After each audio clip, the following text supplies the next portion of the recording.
hello guys welcome to my YouTube channel guys मैं बहुत दिन भिडिओ দিব পৰা নাই আমাৰ চোতালত পানী উঠিছিল ঘৰখনত পানী উঠিছিল আৰু গাইস আজি ভাবিলো এইটো ভিডিও বনাও এটা গাইস আজি আপোনালোকে দেখিবলৈ পাৰিব আমাৰ গাঁৱৰ যেটো ৰাস্তাৰ মানে অৱস্থা নাই পানী হৈ ধ্বংস হৈ গৈছে তো গাইস এনেকুৱাকৈ গৈ আছো আমি আৰু আমাৰ গাঁৱৰ যিকিটা ঘৰ তল গৈছে ৰান্ধা বাঢ়াত অসুবিধা হৈছে আৰু 2000 কিনিব লাগে 1000 পৰা 2000 কিনিব লাগিব আৰু গাইস চাওক কেনেকৈ মানুহ আছে ঘৰৰ ভিতৰত সিলিন্ডাৰ লৈ যায় আছে ক'ত লৈ যাব সিলিন্ডাৰ বজাৰত বালাবাৰা বজাৰত লৈ যাব এটা সিলিন্ডাৰৰ দাম 2000 টকা পৰিব গাইস 1000ৰ সিলিন্ডাৰ 2000 টকা পৰে তে মানুহে কেনেকৈ গৰীব মানুহে কেনেকৈ চলিব এনেকুৱাই গৰীব মানুহৰ মৰণ গেছ এটা কিনিবলৈ গ'লে 2000 লাগে আৰু চৌকাত নাই জুই নধৰে পানী উঠিছে এনেকৈ মৰিব লাগে লাহে লাহে পানীৰ আৰু বেছি পানী হ'বলৈ যাই আছে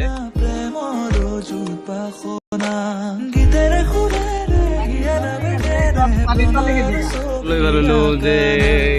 খেল বনাই আছে কলগছৰে আমাৰ গাঁৱত এনেকুৱাকৈ খেল বনায় কলগছেৰে আৰু আমি খেল বনাম এইটো পঞ্চৰ কাৰ্টনেৰে গাইছ চাওক ভৱনে পুৰণ মোৰ চকুৰ ভাষাৰে কোৱানা মোৰ মন জোছনা হৃদয়ৰে হাসনা তুমি মোৰ মন জোছনা হৃদয়ৰে হাসনা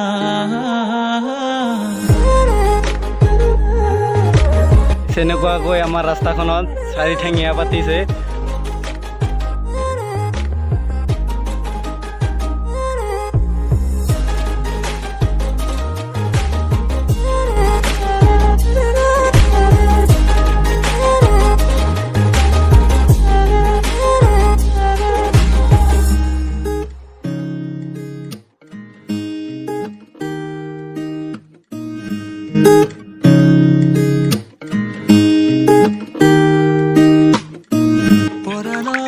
তো গাইস পানীৰ মাজত মই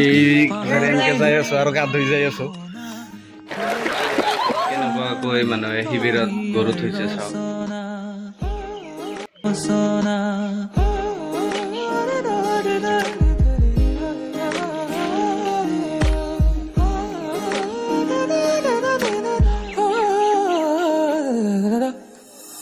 পৰাণৰা কোলে কামনা পাহৰাই হিয়াৰ বেদনা সুৰেৰে সিক্ত কৰা না ৰিক্ত হিয়াৰ ৰচনা